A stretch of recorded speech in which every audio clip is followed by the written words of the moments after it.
Tapi ia belum siap menyerah. Rocky dengan tekad tak tergoyahkan dibebankan pada iblis yang tersisa. Tapi yang mengejutkan, iblis itu berlari menjauh, mengabaikan binatang besar itu. Seluruh fokusnya telah beralih. Ia menargetkan Esel. Pikiran iblis itu berpacu saat ia mengulurkan tangannya ke arahnya, mendambakan kekuatan yang ia yakini akan diberikan darah bangsawannya. Keputusasaan iblis itu sangat terasa. Ia membutuhkan kekuatan yang hanya bisa diberikan oleh darah seorang bangsawan iblis. Tepat ketika tangannya hendak menggapainya, Suho meleleh dengan secepat kilat. Kakinya terhempas jatuh di atas tangan iblis yang terulur, menghentikan langkahnya. Tatapan Suho dingin dan tegas saat menatap langsung iblis itu, memperjelas tidak akan ada jalan keluar. Tanpa ragu ia memanggil Brocky. Makhluk besar itu menerjang maju, rahang terbuka lebar menjepit iblis itu dengan kekuatan brutal. Iblis itu meronta-ronta tapi kekuatan Brocky memastikan tidak ada kesempatan untuk bertahan hidup.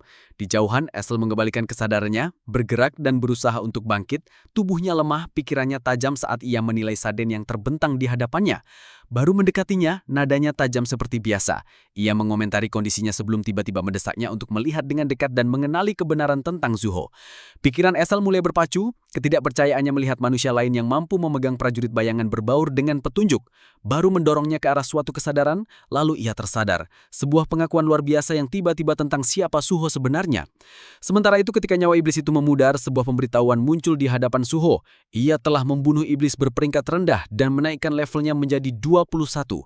Dengan tonggak baru ini, ia mendapatkan akses ke fitur pembelian toko sistem. Esel sekarang sadar sepenuhnya, tak bisa lagi menapi kebenaran menatap wajahnya. Realita tentang identitas Suho meresap dalam-dalam. Suaranya bergetar saat ia mengakuinya dalam hati. Ia bukan manusia biasa. Ia adalah Raja Muda. Sebagaimana Suho berdiri di tengah-tengah buntut pertempuran, sayup-sayup suara Esel sampai padanya.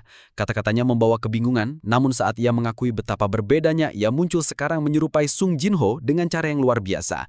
Sebelum Suho sempat merespon, kekuatan Esel menyerah dan ia tumbang.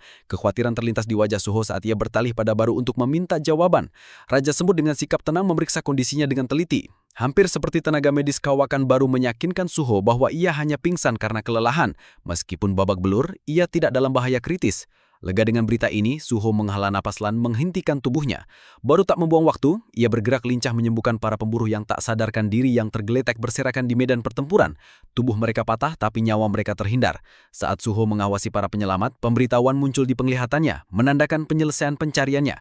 Sistem mengkonfirmasi bahwa ke-7 orang selamat telah diselamatkan. Bersamaan dengan konfirmasi, datang hadiah 1000 koin emas. Suho meninjau pemberitahuan itu dengan penuh minat. Pikiran Suho dipenuhi nostalgia menjelajahi item termasuk berbagai ramuan dan persediaan lainnya. Dia menyamakan prosesnya dengan masa mudanya saat itu.